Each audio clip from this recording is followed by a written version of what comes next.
And Right. all it takes is a little force up here, and they have a hard time getting back to it. So you can overdo it very easily. Yeah. And second, they don't have enough control to get it there. And so they seem to be having a really hard time finding the neutral position. Before we start, a quick shout out to my channel sponsor, Joa. They make the best accessories for your Tesla and other EVs and have amazing warranties and customer service too. I use their accessories daily. Check the link in the description and get 5% off a fan-cooled phone charger, a portable tire inflator, a fold-out lap table, and so much more. Oh, and they make perfect gifts for your EV-loving friends too. So check out the link to get 5% off, and now let's get back to it.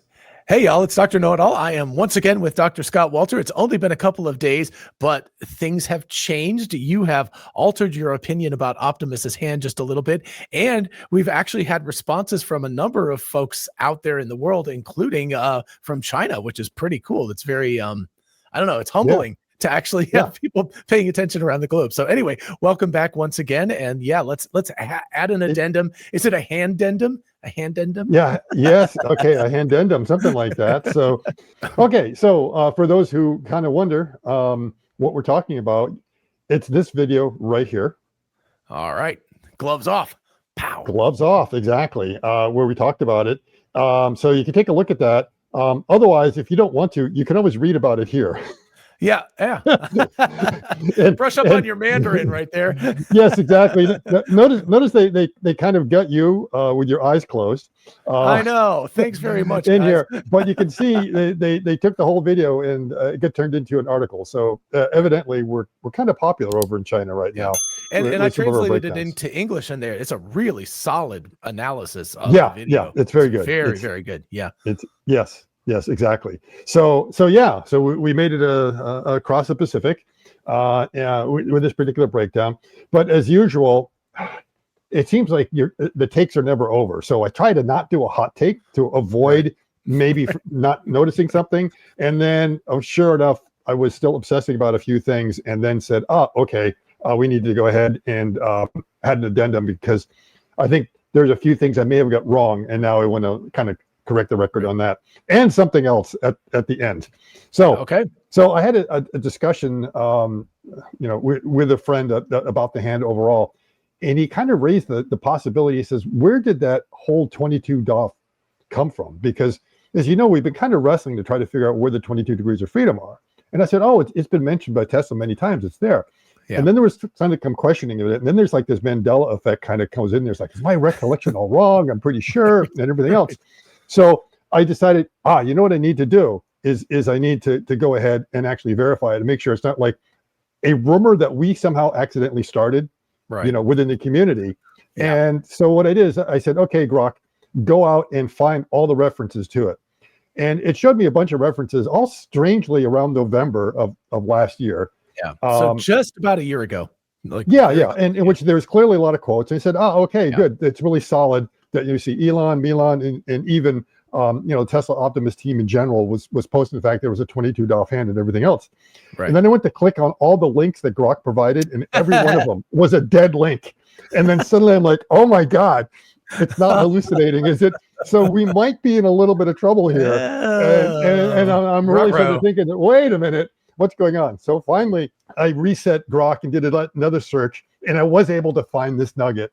And I think there might be one even earlier than this, but it seems like at least around last year, there was a 22 DOF hand that was mentioned in May by Elon, that the new hand. But that at this point, that's quite a while ago. That's a year and a half old. That's a year and a half ago. There was mention, I believe, a little bit early in the year about the next generation coming and how the hand was going to have maybe more degrees of freedom, or was going to be using the puppet strings in the forearm, that kind of thing. I'm not sure if the number was officially there, but I do remember that when it came out, we started talking about that. And sure enough, when it came out, the first thing we were trying to do is think about, okay, what are those 20 DOFs? Right. And we knew from the original hand, which is 11 DOF, that was missing an IP joint. It didn't have the abduction. So we could quickly get the 20 degrees of freedom. That was really pretty easy. And then the big mystery is like, where's the other 2D? Yeah. Where are they coming from? Are they including the wrist or not? If they're including the wrist, then, it's done. We know what it is. But if it's not including the wrist, then it was kind of a mystery. It's like, well, maybe there's something going on with the thumb, but I can kind of get to 21. I just don't know how to get to 22.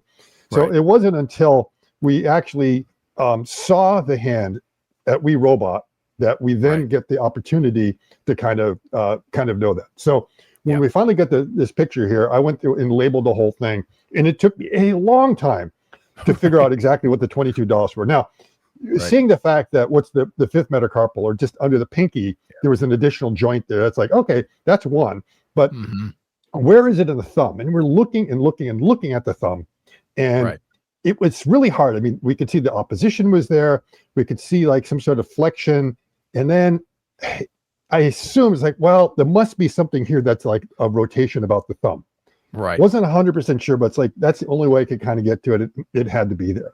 I guess we sort of think of, and so I still have some reservations, like thinking about, is that the case? How are they doing it? How are they actuating it to kind of confirm it? Right. So this is like the glimpse that we got of the thumb.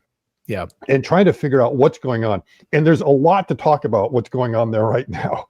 That's really very, very, very crazy. This is a higher resolution image than you had last time too. This is very nice. Yeah, I think so. Yeah. Like someone else was able to kind of grab, or I think what it is, I grabbed the right frame.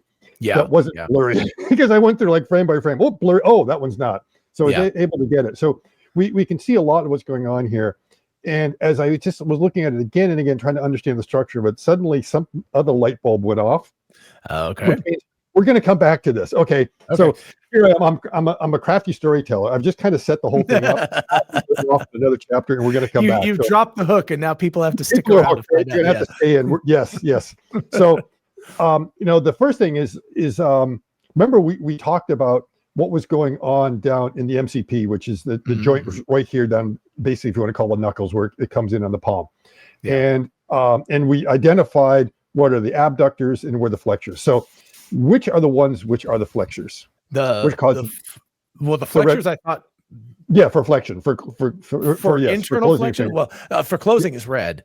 The red ones is exactly. So we can see the red ones, and where do you see the red ones poking out? Well, in between the joints. They're absolutely obvious, and of course the assumption is all along, especially if you go back to the 11DOF one, where they only had the flexure, they didn't have any other tendons in there. That the whole finger closed down as a result of that. So that meant all three joints had to move along with it. Yeah. And this is kind of the assumption we jumped in. And then I suddenly realized, wait a minute, I think we might be a little bit wrong there. Okay. Because do you see the red flexure popping out down here? You mean in the wrist area? Yeah, I mean, we see it up here at the IP joints. It's clearly there. Yeah. And it's clearly there because that's where you need it to be to get the lever arm. You need to be able to close that. But it's not obviously showing up down there. Right. And we had sort of talked about last time that we have like three of these tendons working together at that MCP joint to be able to grip it closely. And it looks like it may not be there.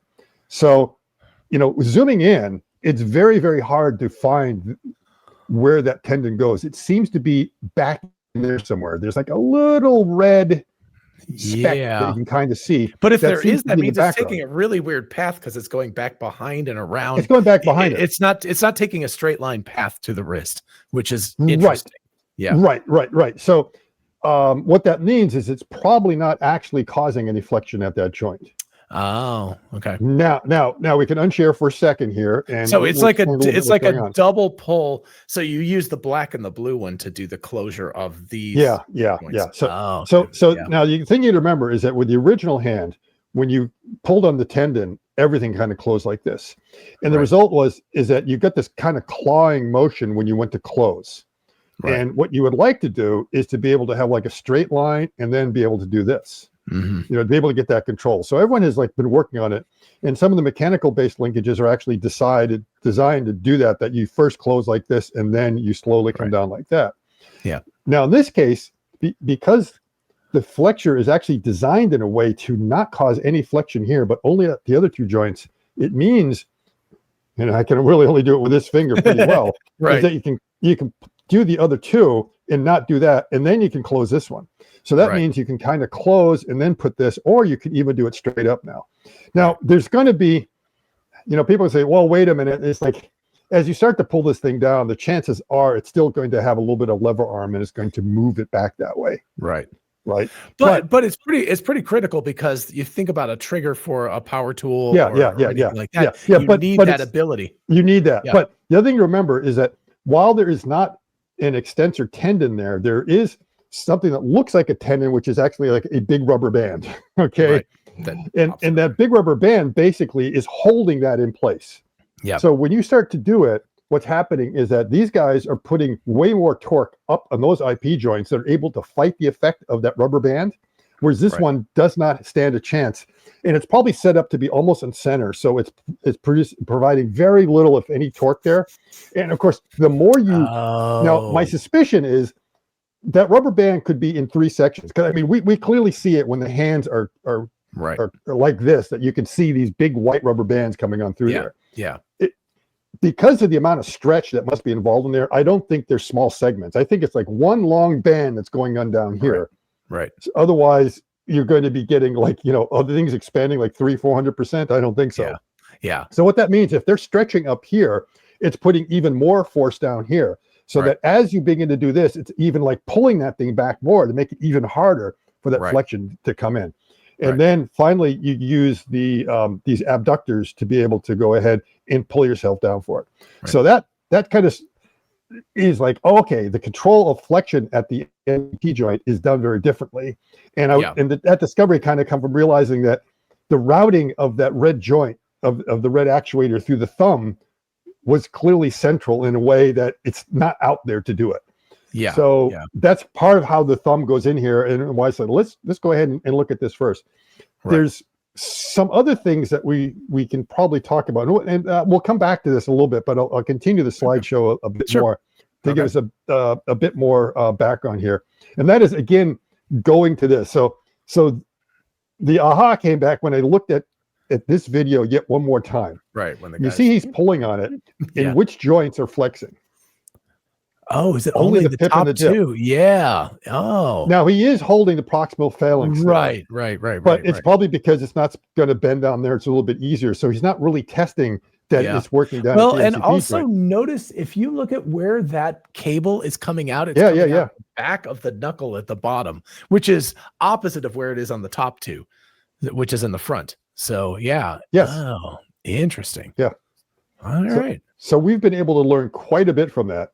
Now, I'm not sure if our feed is getting a little bit janky right now, because both you and I are using Starlink, and we are having a coronal mass ejection right now. That's true. We do have a lot of solar activity going on. Solar activity. So things are a little testing. shanky. Yeah. So anyway, but yes, I can definitely see that.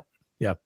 So hopefully everything was okay. I've actually been looking at the statistics on my Starlink today, and they've been rock solid the whole day. I was expecting there'd be some dropouts or something, but I'm surprised. Blue Origin actually canceled their launch because they were worried the satellite they were carrying was going. Launch canceled due to too much sun. That's very weird.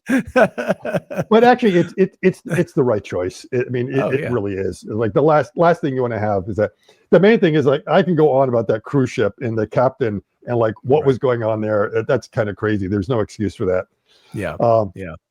Anyway, well, so if we kind of move ahead here and kind of go back to here, the first thing I want to do is like, all right, let's go ahead and sort of take the joints that I've labeled here and perhaps go ahead and try to transfer them onto this hand, so we understand a little bit what's going on here.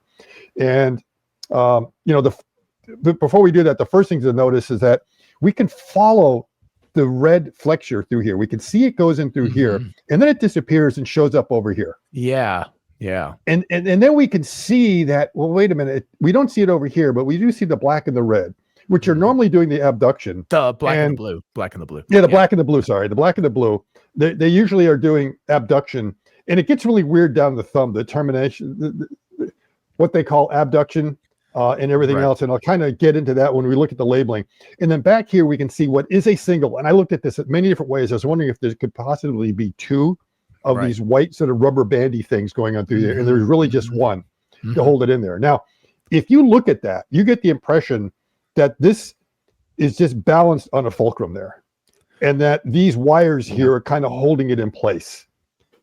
That looks like incredibly unstable to me, and I cannot believe that like just one rubber band and these little cables here would hold it in place. So there's got to be some kind of mechanical structure in there that we can't see.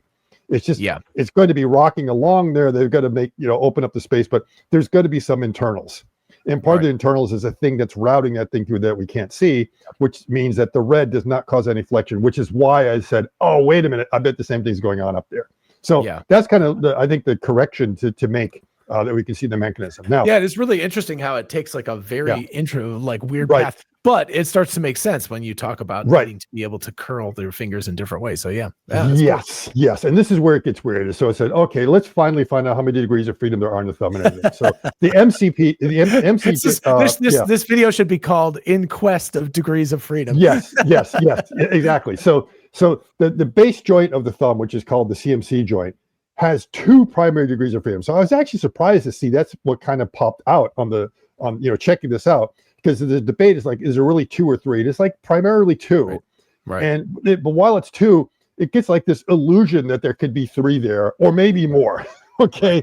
Right. And part of it is like, this flexion extension and this ab and adduction. That's why I say the terminology gets a bit weird here, because then they talk about opposition. So there's not like there's an opposition joint. There's really flexion and abduction. And then when you do opposition, they all kind of combine together to get you what they call opposition. Okay. And opposition is basically getting your thumb to touch your other digits. This guy. That's what you're trying to do. And in the process of doing that, there is a little bit of rotation of the thumb that seems to happen just because the joints are not perfect joints for being able to have rotations in certain ways. As you go around, it kind of induces this other rotation. Right. You can't really take your thumb and just rotate your thumb in place. It does not want to do that. Please don't try this at home.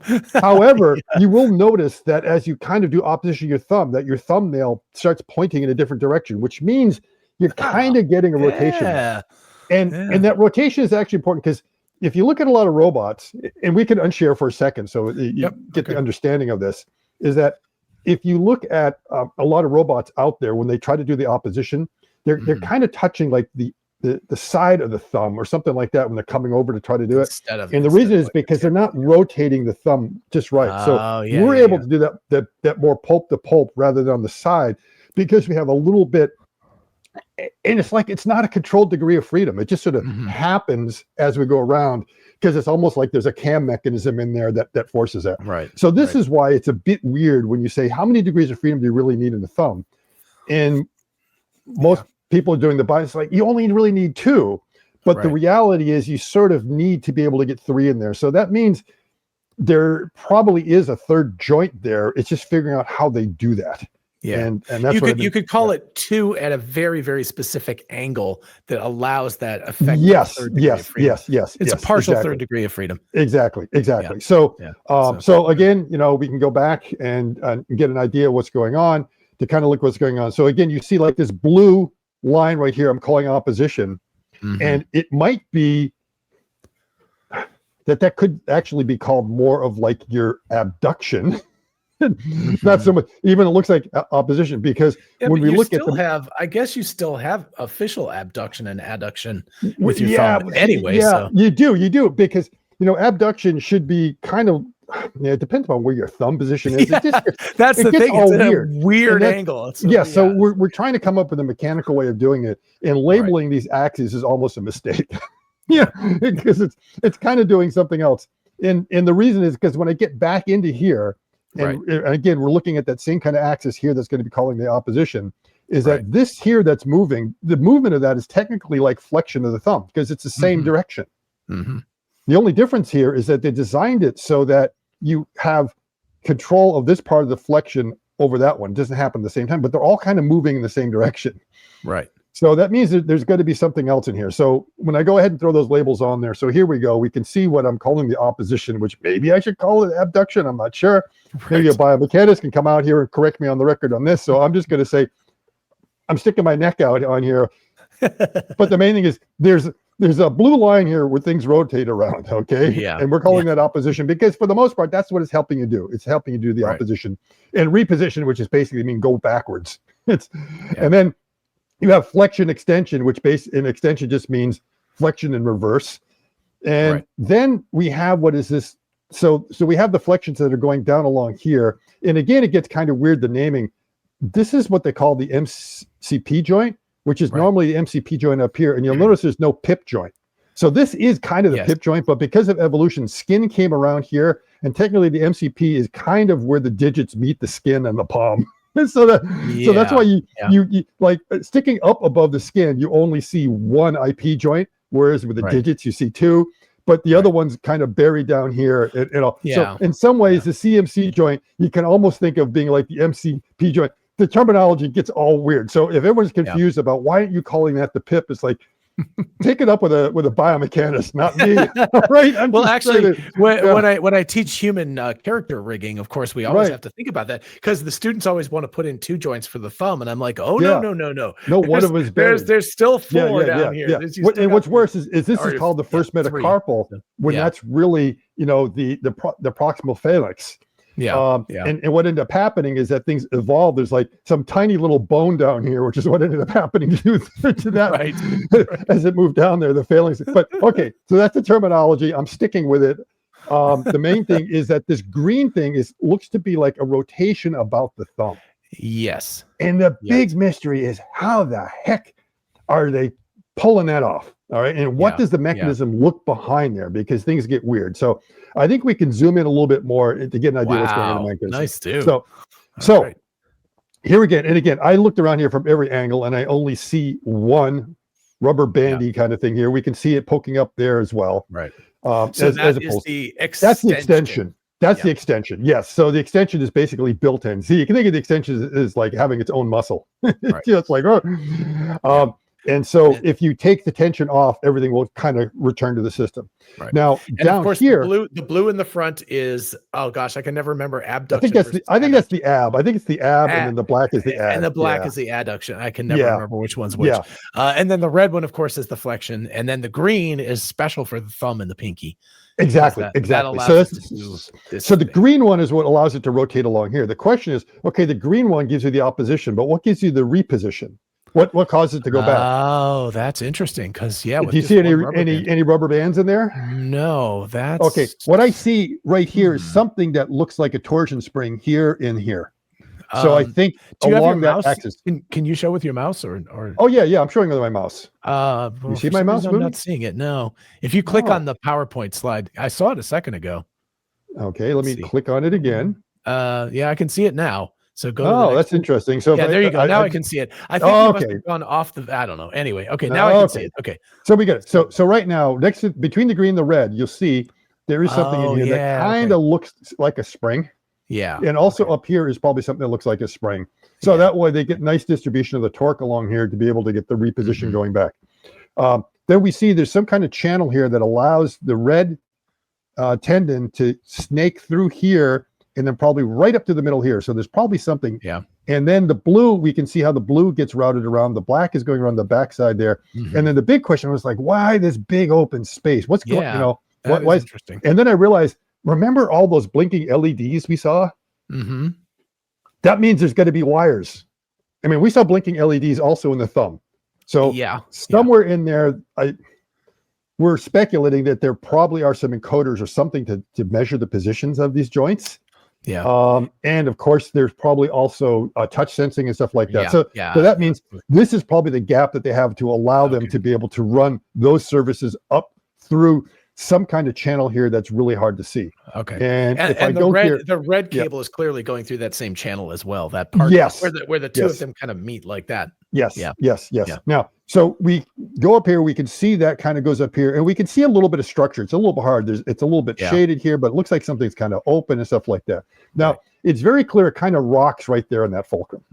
And again, I don't think it's like they just placed it on there and just are hoping everything will stay in place, because that's very, very unstable. So internally, there is probably something that allows it to rotate around there. That is the channel that everything goes through. And I'm suspecting there must be something else to allow the rotation along that axis. And I'm not quite sure how they pull that trick off. I'm assuming because we're seeing this cable come up here and just disappear.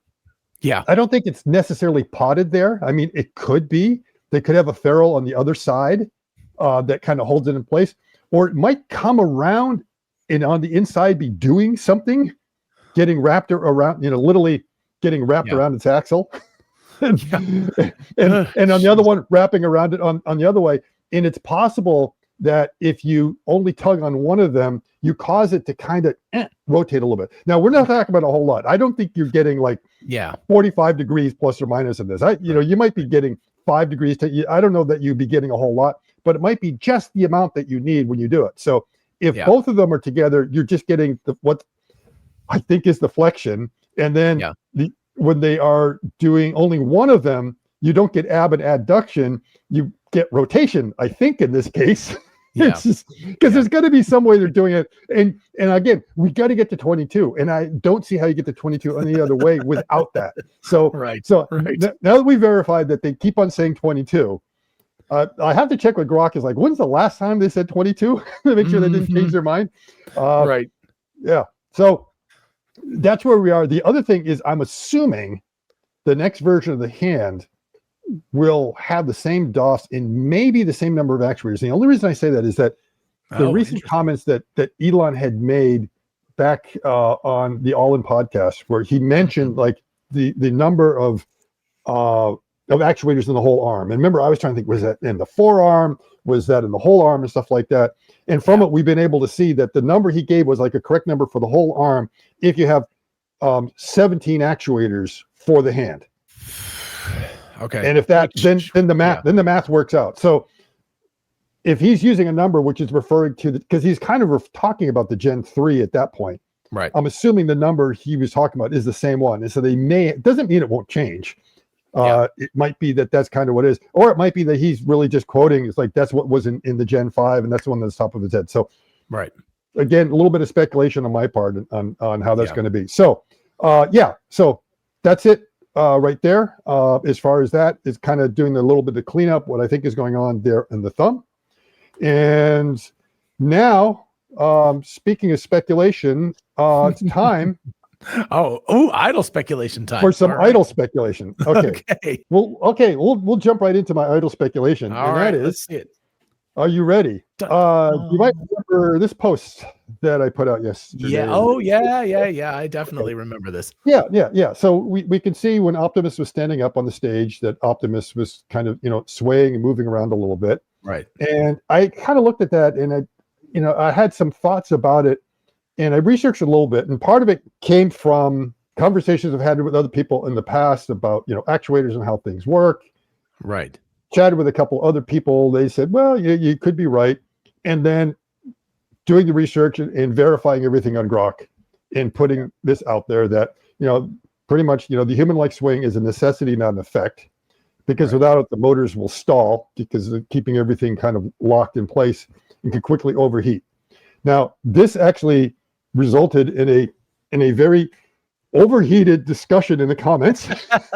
So many people reached the boiling point, and that a lot of people felt that I was like completely wrong about that, and that had absolutely nothing to do with it. So people who said that I will add to this that there is a psychological component because as a animator, 3D animator, when you're doing character animation, you can never allow a 3D character to be still for 2 frames. Even people will notice it. It looks terrible. They'll notice it. That was my assumption, but it seems to make sense what you're saying because you can't lock. It's just like a human. If you tell somebody to stand perfectly still, like those people outside of the Royal Palace in England, that's hard. It takes a huge amount. But John, you're doing idle speculation here because yes, I am. It all seems to make sense, but then I get flamed in the comments, and the thing is, I get flamed in the comments before people because I had already brought receipts.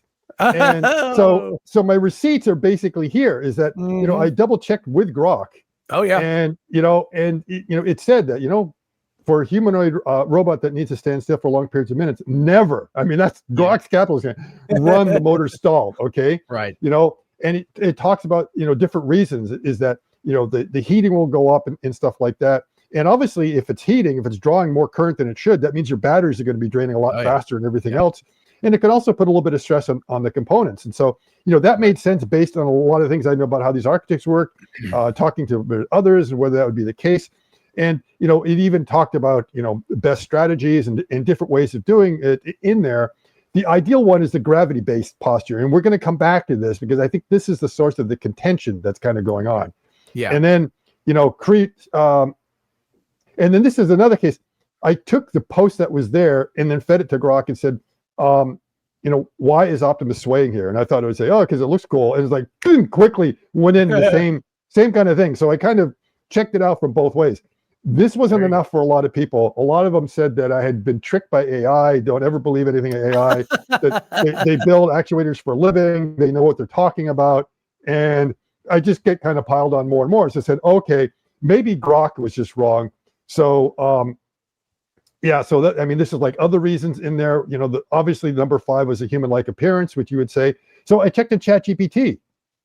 And ChatGPT was like the same thing and sort of explains what's going on and there's some people taking the contention, what do you mean by stalled? And I mean, it's like, basically a stalled is that the motor is not rotating, but it's generating torque because you need torque to hold something in position.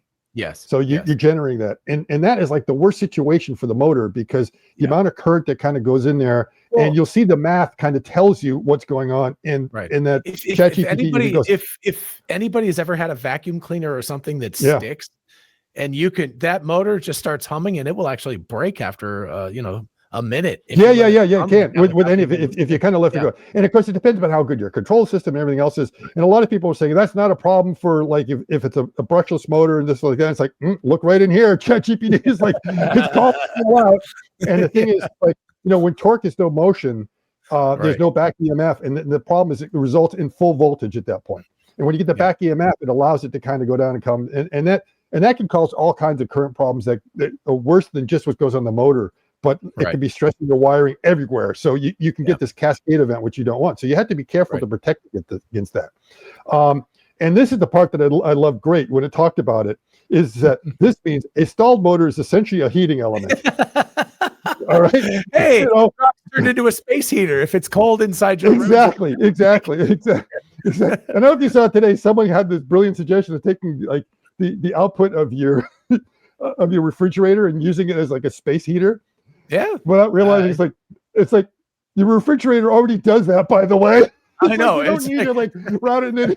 And where's the heat coming from? I mean, it's like, how cold do you need to make the peas or the ice cream? I mean, it can only draw so much out of it, but it's sort of hilarious. Anyways, so there you go. That you get a space heater out of your robots by having them not move. So it is a concern you have to be careful of. The question is my concern kind of properly placed? And fortunately, I actually ended up getting some assistance from someone I didn't expect.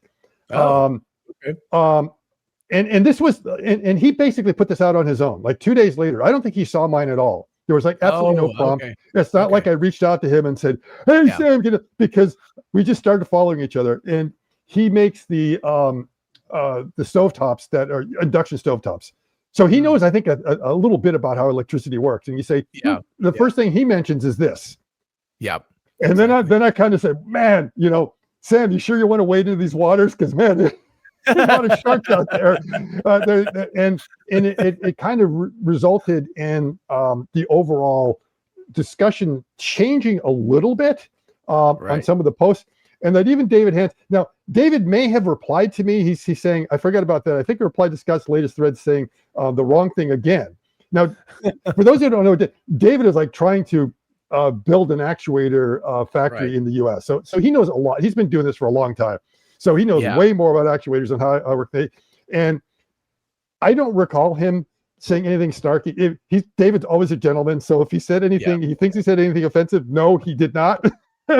But now it's like a lot of that is kind of questioned what's there. And so for the most part, this was absolutely great. And for those who don't know, Anand was on the Tesla bot team until mid-May. Yeah. So he knows a little bit about going, and he is an absolute diplomat. I mean, he was like so great and kind of calling me an idiot without calling me an idiot, but at the same time offering me like a peace offering in there. So here's interesting take. Although I don't think this is a significant contributor for a bot not carrying any payload, swaying is more natural. And so your point is well taken for a heavy bot. And this is where I think we can sort of take the discussion what's going on and why I think everyone's takes may be right a little bit wrong. when completely still, the current per phase can stay constant, and you could have uneven thermal loading of the motor phases. Okay, so he's kind of saying that, yeah, the overall line of thought is not necessarily wrong. Maybe there's something flawed in the argument having to do with payloads or not carrying a payload. Okay, moving around better distributes the loads across phases. Overall better efficiency with potential less copper losses. Okay, because that's the whole idea. You get that I squared thing, and it's like, you double your current, you get 4 times more. Exactly. That's why it's so important to kind of keep it down. And so I then asked him and said, okay, so he does raise like an interesting point there. It's like, let's go back to your heavy bot and let's start thinking about, if I'm carrying a payload like this, that I need to keep it rock solid. I need to like lock my elbows and maybe even one of my shoulder joints. What should you do? And again, it's like, he thinks it would be really important to put that in there. And this is where like full body control is important, because, when you're walking, you're kind of swaying what's on your tray. So you're moving really things hard around to keep anyway. So it's like, you almost want to balance those two things around also. And if you can do that, then you make sure you don't spill that tray of drinks.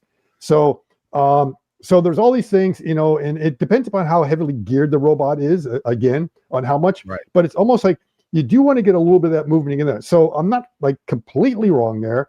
And I think that was like my last slide. So yeah, we can go out and I can sort of discuss a little bit of what is going on and what are sort of the concerns that most everyone was saying that, well, wait a minute, if you're standing, straight up, in theory, there's no torques in any of your joints. So what are you worried about? And but that means you have to be perfectly balanced. And a humanoid bot trying to stand perfectly balanced, it's not an inverted pendulum problem. It's not a double inverted pendulum. It's like a triple inverted pendulum problem. There's a lot there. Well, so, I think we can actually analogize this to human beings. Have you ever had to stand perfectly still for, say, an hour without being? You can't do it. You can't do it. It's just about impossible.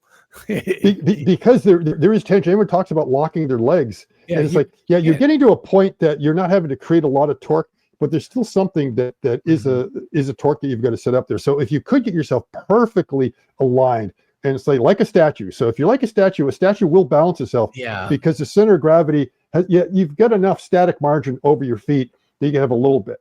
Now, the other thing you got to remember is that when the bot's standing, there's still vibration. There's still like the air conditioning, moving air around. There's still the fact to have fans, which are probably creating like a little bit of a thrust vector that you need to fight some of that swing. But just assuming you could do that, you're on a nice edge. So it's considered metastable. It's like you're not just balancing one broom. You're trying to balance like 3 or 4 brooms on top of your finger. It's a very idealized. Now you can get there with the hope that maybe we're so close that we're almost at that 0 point that we don't have to worry about it. And if you can get in there, then I agree, you don't need any torque on that. But the problem is, it might be that like your hip or your knee, there may be absolutely no way for you to actually get your knee to a point that it doesn't require a little bit of torque. And if that thing has to sway, that means the other guys have to sway because they're not kind of getting out.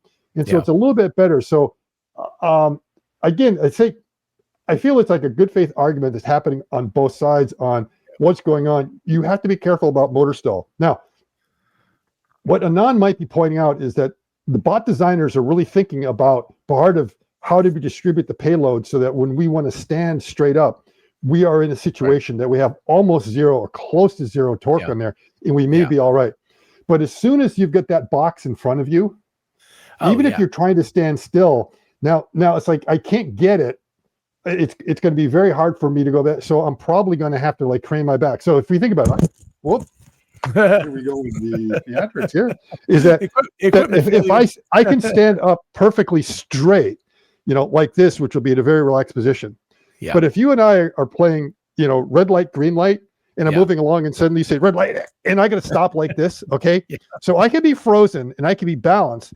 The problem is there's a lot of torque on my lower back right now to keep me in that position. And my legs, you can't see it, but my knees and all that are bent. So that means there are torques being applied throughout my whole body, which are very different than this. And that's the same idea. It's like if you're carrying something, suddenly, even if you're standing straight up in what seems like the balanced position, it's really not, because you're trying to fight that loading that's on out there. And I think, again, so that's the olive branch that Anand kind of put out there. I'll say he'll have the last word on that. in that it's a very subtle thing. And again, so you see, this is what we really want to have these discussions, which I think are very good. It gets people to think about it. That I learned a few things, but then again, I think a lot of people in the other camp also realize that, oh, okay, it's not all that wrong, and we do have to be aware that these are the challenges, because the biggest challenge right now is overheating on the bots. Yeah. And I will reverse this entire thing. So I said previously, I said that in 3D animation, you have to make sure that your characters are constantly moving. They can never, it's called a moving hold, where they're supposedly still, but they're moving. But that actually comes from the fact that human beings, if you say still, the person breathes, they're constantly breathing. There's little micro motions. Except in the Squid Games, man. You better not even be breathing in Squid Games. So anyway, but so that's the reason why we think that these things need to move. And the robots, even though they're using actuators as opposed to muscles, are in that same situation. They've got multiple inverted pendulums, as you're saying, that even if you're real close to balanced, I don't know, the wind blows a little bit, you're off, so anything can happen, and you're slightly constantly. In some ways, the having a little bit of momentum can be in your favor when you have to react. So if you're kind of stiff or something like that, so it's almost better to not be in the precipice, but to kind of know that you're moving away from it. And the thing about swaying is everyone thinks that, oh, that's just like a lot of lost energy going back and forth. It's like, no, you can probably get yourself kind of in this pendulum phase here, going back and forth. And it's not like the motors are working really hard. The whole thing is just kind of moving around, and you get something else. You can almost let it reverse itself. It's dynamic stability as opposed to static. It's dynamic, and the other thing is more energy efficient in some situations. So and also to get started is that your harmonic drives and all. Sometimes you might want them to keep moving a little bit, because there's a lot of static friction that can be built up on those things when they come to rest. And in some ways, you almost want them warmed up. Literally, because if they get too cool, then it gets a little bit hard. So what it is like there's probably multiple reasons to want to have it to sway. Whether heating efficiency and energy is the top of that list, maybe not. But it turns out there are some side benefits to the whole thing. And I think the way I kind of put it to rest is, while it may look cool, it's also cool. So yay. I like it. So what I started wondering about was not Tesla, because I think they have a hanger that they put themselves on, but looking at the 1X robot at NEO, when it plugs itself in, it's not hanging on anything. So does that mean that while it's charging, would then need to oscillate and sway? Or that's an interesting question. That's it. I mean, that is interesting too. That I had to ask someone there to kind of find out whether they were that situation that you wouldn't have to move around. Now, Figure also has something, but rather than being hung from the shoulders, it comes from underneath on the waist to be able to suspend it in there. Now, they're obviously, like your arms, it doesn't matter. Your arms, they're not trying to resist gravity, and even though they're not moving, there's no torque. There's nothing to worry about. It's more like your legs and your waist, even your neck. You turn the power off of these bots, and they go boom, like that immediately. So it's like almost the neck itself. I'm not sure there's a balanced position for the neck. So it's like almost you've got to move the neck. And if you're probably moving the neck, then you're kind of causing swaying from somewhere else. So can you pop that the movie of Optimus, like in the presentation back up again real quick? Okay, so let's just watch this for a second with all of these thoughts in mind.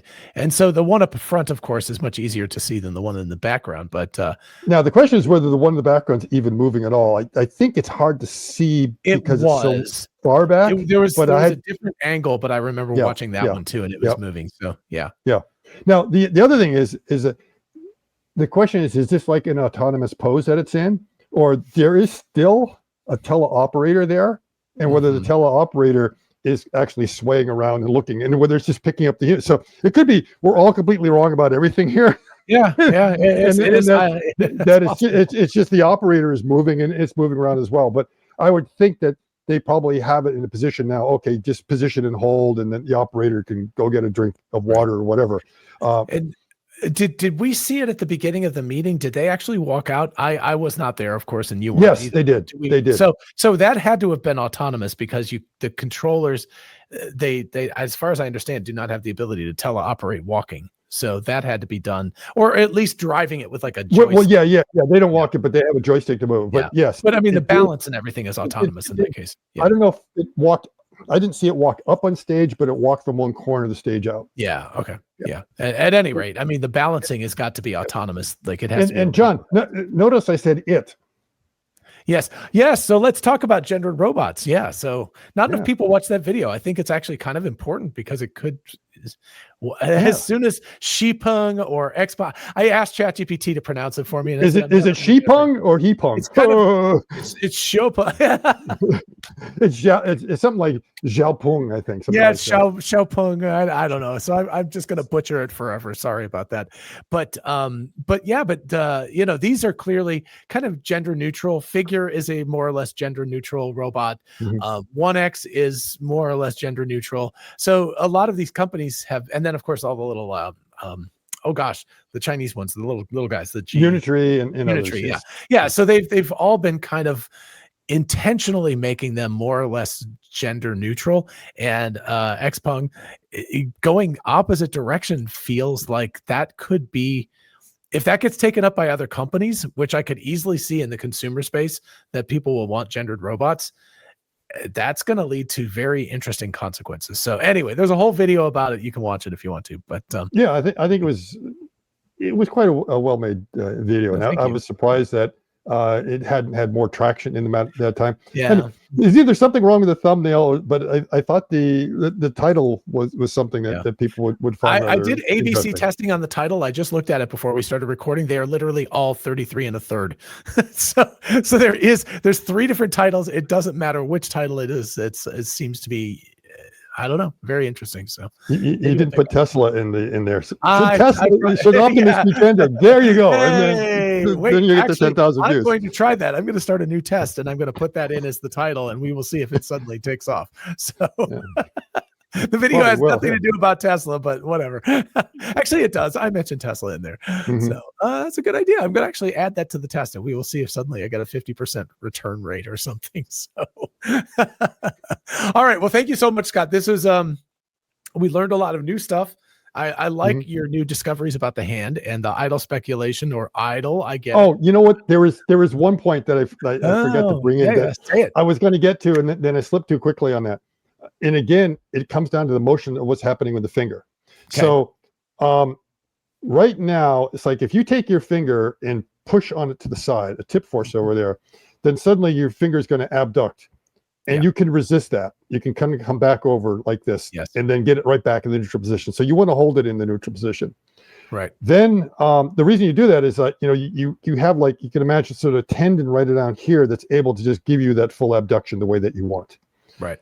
But what they've done is that the abductions are actually in front right now. Mm-hmm. So my abductor, when I move it back and forth, doesn't cause any flexion, just causes pure abduction.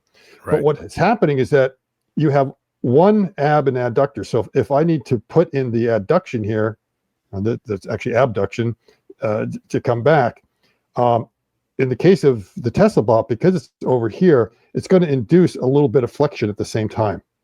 Right. So this is like, what ends up happening is, like, if it's trying to resist a force that's up here, it's like, okay, let's push it over, straighten it out. As it tries to straighten it out, the harder I push, the more it's going to go down that way. Interesting. So what's happened is that by doing that, you actually have lost some of the control that you want to have there. Mm-hmm. And that's why I think when you look at the Tesla hand, the fingers are either like this or like that. It's like, it's really hard to get it in the neutral position. This is one of the things I've been concerned as looking at a lot of these bots, is that first, they don't have enough torque to be able to fight what's going on there. Right. And all it takes is a little force up here, and they have a hard time getting back to it. So you can overdo it very easily. Yeah. And second, they don't have enough control to get it there. And so they seem to be having a really hard time finding the neutral position. It's like either, and you'll see, like, you'll see them kind of like that. It all looks weird. It almost looks like the whole time they're doing this, in many ways. That was one of the original complaints you had, was that they couldn't do the Vulcan peace thing. And now that's like all the thing can do is like move around and kind of get back. So Yeah, that was the last point, and I was like, I wanted to put it in very early Yeah. because that is one of the drawbacks of that kind of architecture. Right. And And by the way, in the previous video, you should watch that too, because you talk about how it's potted down near the base and yeah, everything. it's potted down near the very base where it is, so you can kind of look at it. So Yeah. so when it comes to this discussion and what's kind of going on there with that, I just want to say to the Chinese editors out there, put this in the top of the of the whole article. I'm not wait to the end because it belongs up there. I apologize. Actually, maybe what I'll do is I'll take that little snippet and put it in the cold open, and then people will be like, "Where is this?" They'll watch the whole video trying to Yeah, exactly, particular moment. So. Maybe that's what we're gonna do. Do some A/B testing on that. Perfect. All righty, folks. That is great. And thank you so much, Scott, for joining me. And yeah, fantastic discussion. Everybody let us know what you think about all this in the comments. Flame wars acceptable as long as they're technical flame wars and not personal flame wars. That's fun. So yeah, anyway, thank you so much. And we will see you in the next video. Bye-bye.